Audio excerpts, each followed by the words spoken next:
फैज साहब की यह गज़ल याद आ रही है। निसार तेरी गलियों पे ए वतन जहाँ, निसार तेरी गलियों पे ए वतन जहाँ, चली है रस्म कि कोई सर उठा के ना चले। जो भी चाहने वाला तवाफ़ को निकले, तवाफ़ यानी परिक्रमा करना, जो भी चाहने वाला तवाफ़ को निकले, नज़र चुरा के चले, जिस्म जा बचा के चले। नमस्कार, मैं हूं आपका दोस्त विजय विद्रोही। आप मुझसे जुड़ चुके हैं, इसके लिए आप सबका तहे दिल से शुक्रिया। और अगले 8-10 मिनट में आपसे जुड़े रहने की कोशिश करूंगा। तो आप समझ गए होंगे फैज साहब की नज्म या गज़ल का मैंने उदाहरण क्यों दिया।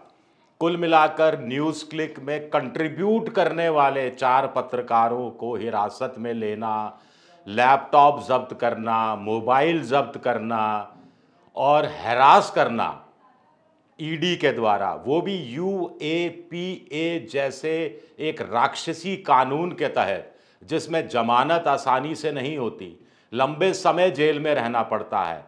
कप्पन का मामला आप जानते होंगे, केरल का पत्रकार जो कि उत्तर प्रदेश में एक घटना कवर करने जा रहा था और वहां पहुंचा भी नहीं था, 2 साल जेल में सड़ना पड़ा। अभिसार शर्मा, भाषा सिंह, उर्मिलेश और एनडीटीवी से जुड़े एक और पत्रकार जो एनडीटीवी में पहले रह चुके, उनकी मैं बात कर रहा हूं। कुल मिलाकर अब कहानी यह है कि मामला न्यूज़ क्लिक से जुड़ा हुआ है। न्यूज़ क्लिक एक संस्था है, न्यूज़ क्लिक के मालिक हैं। उनके खिलाफ 2021 में भी, प्रबीर पुरकास्त, उनके खिलाफ 2021 में भी मामला दर्ज हुआ था। तो ऐसा क्या मामला है जो 2021 में दर्ज होता है और तब 406, 420 और 120 भी आपराधिक षड्यंत्र की धाराएं लगाई जाती हैं और 2023 में तक यह मामला सुलझता नहीं है। और 2023 में 17 अगस्त 2023 को एफआईआर संख्या 224/2023 UAPA act, unlawful activities prevention act के तहत मामला दर्ज किया जाता है। Section 13, section 16, section 18, section 22, 153A वैमनस्य फैलाना, 120 भी आपराधिक षड्यंत्र रचना। क्या इतना सख्त अपराध कर दिया है? क्या अपराध इन पत्रकारों ने किया है? क्या हवाला के जरिए इन पत्रकारों ने पैसा इधर उधर पहुंचाया है? पहुंचाया है तो कार्रवाई कीजिए, नहीं पहुंचाया है तो फिर यूएपीए लगाने का मतलब क्या रह जाता है? साफ कीजिए। और ये लैपटॉप जब्त करना, ये मोबाइल जब्त करना बड़ा खतरनाक है। क्या लैपटॉप में कुछ डाल तो नहीं दिया जाएगा, जैसा एक मामले में डाला गया था? महाराज से संबंधित एक मामला था, आप जानते हैं, और अमेरिका में जाके जांच हुई, वहां जाके पता लगा कि उस सॉफ्टवेयर में ही कुछ गड़बड़ डाल दिया गया था, कोई फर्जी मेल डाल दिए गए थे।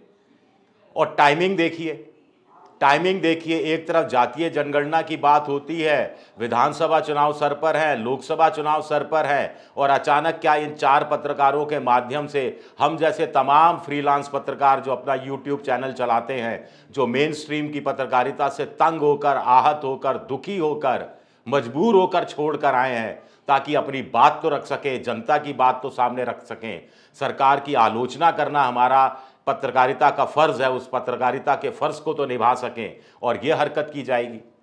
न्यूज़ क्लिक के लिए कहा जा रहा है कि इसका मालिक जो है, उसके संबंध रॉय सिंघम, एक अमेरिका में रह रहे एक शख्स के साथ है जो कि वामपंथी विचारधारा को प्रोत्साहित करने के लिए जाना जाता है। न्यूयॉर्क टाइम्स में भी ये खबर छप चुकी। अगर यही बात सच्चा है और वो कोई गलत काम कर रहा है रॉय सिंघम, तो अभी तक न्यूयॉर्क की पुलिस, एनवाई पुलिस कार्रवाई कर चुकी होती, अमेरिका सरकार कोई कार्रवाई कर चुकी होती।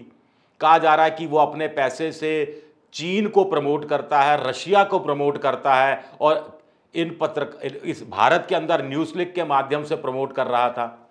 तो भाई प्रमोट कर रहा था तो मालिक प्रमोट कर रहा होगा। क्या इन 4 पत्रकारों ने इस तरह के वीडियो या इस तरह के लेख लिखे जिससे चीन को अनावश्यक रूप से प्रमोट किया जा रहा हो? क्या इन पत्रकारों ने ऐसे वीडियो बनाए, ऐसा कुछ लिखा जिससे कि भारत और चीन के संबंध तनाव में आ गए हों? या भारत चीन के संबंधों में जो बिगाड़ आया उसके लिए भारत को दोषी ठहराया जा रहा हो?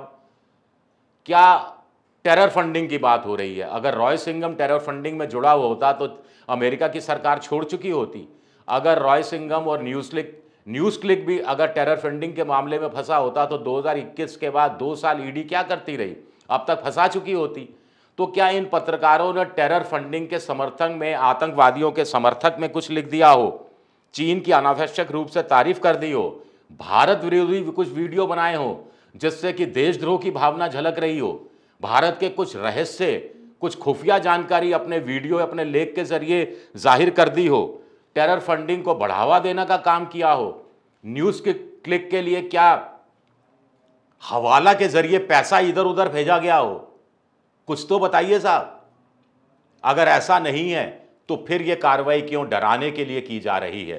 फैज साहब की एक और नज्म याद आ रही है, चंद रोज और मेरी जान, फकत चंद ही रोज, फकत चंद ही रोज, चंद रोज और मेरी जान, फकत चंद ही रोज, और कुछ देर सह ले, तड़प लें, रो लें, अपनी अजदाद की मिरास है, माजूर हैं हम, लेकिन अब जुल्म की मियाद के दिन थोड़े हैं, एक ज़रा सब्र की फरियाद के दिन थोड़े हैं।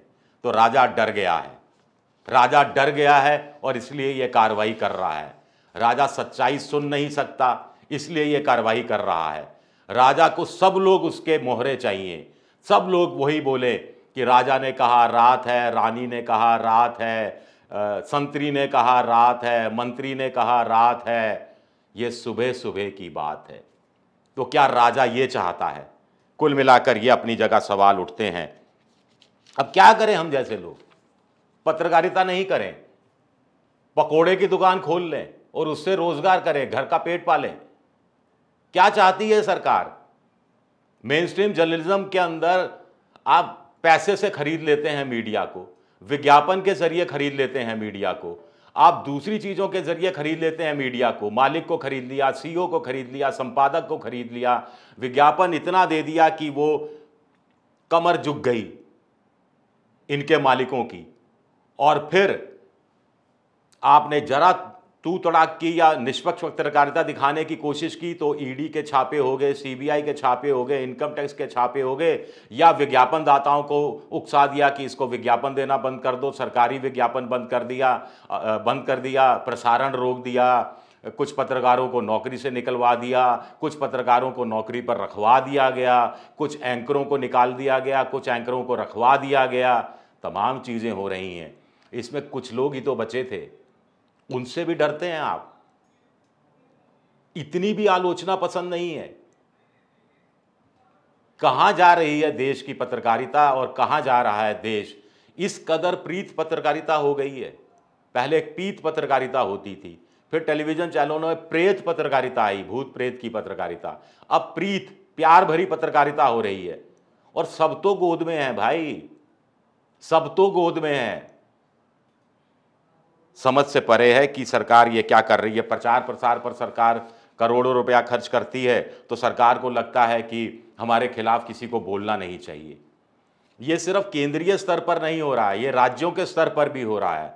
सिर्फ मोदी सरकार इसके लिए नहीं दोषी है, राज्य में अलग अलग राज्य सरकारों पर भी इस तरह के आरोप लगते रहे हैं। लेकिन आप बताइए, सरकार कुछ छुपाना चाहती है, सीएजी उस सच्चाई को सामने ले आती है। जैसे सीएजी उस सच्चाई को सामने ले आई कि जो वित्त विभाग है वो वित्तीय अनियमितता कर रहा है, यानी गड़बड़ झाले नहीं, लेकिन अकाउंटिंग में जो प्रॉपर स्टैंडर्ड है, प्रोसीजर है, उसका उल्लंघन कर रहा है। सेस का पैसा एजुकेशन के लिए या हेल्थ के लिए लिया जा रहा है, वो कहीं और खर्च किया जा रहा है। किसी डिपार्टमेंट का पैसा प्रचार प्रसार के लिए ज़्यादा खर्च किया जा रहा है और कागज़ों में कुछ दूसरी चीज़ें दिखाई दे रही हैं। और इसको मान लीजिए मेन स्ट्रीम मीडिया नहीं छापता और कोई यूट्यूबर छाप देता है सीएजी की रिपोर्ट को, तो क्या दोषी यूट्यूबर हो गया? आप सीएजी पर कार्रवाई क्यों नहीं करते? इसी तरह न्यूज़ क्लिक ने फर्जीवाड़ा किया है, न्यूज़ क्लिक के मालिकों ने अगर लफड़ा किया है, हवाला के जरिए पैसा लिया है या फिर चीन को प्रमोट अपनी तरफ से किया है, तो उसके खिलाफ कार्रवाई होनी चाहिए। किसी कंट्रीब्यूटर के खिलाफ कैसे कार्रवाई हो सकती है? कोई कंट्रीब्यूटर ऐसा क्या कंट्रीब्यूट कर देगा जो भारत सरकार खतरे में पड़ जाएगी?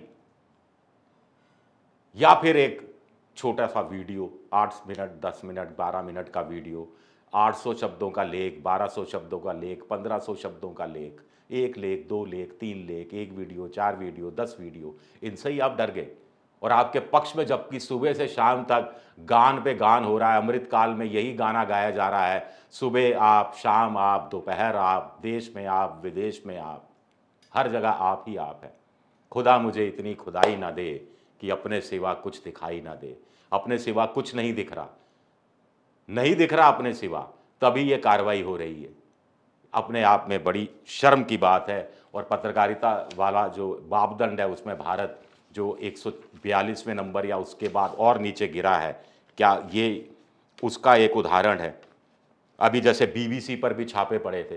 भाई बीबीसी ने कोई वित्तीय अनियमितता की तो उसके प्रबंधकों को आप निशाने पर लीजिए, उनके खिलाफ कार्रवाई कीजिए। कार्रवाई की भी, बीबीसी ने कुछ पैसा लौटाया भी, लेकिन पत्रकारों के लैपटॉप जब्त कर देना, जो बैठकर अपना काम कर रहा है उसको हैरास करने की कोशिश करना, कई कई घंटे उनको बंद रखना दफ्तर में। अब इन पत्रकारों को उठा कर ले जाना, कोई कह रहा है हिरासत में लिया गया है, कोई कह रहा है किसी को गिरफ्तार कर लिया गया है, कोई कह रहा है पुराने कागज़ भी ले गए हैं, कोई कह रहा है कि पुराने जो कुछ लेख हैं, कुछ पांडुलिपियाँ हैं, वो सब उठा कर ले गए हैं।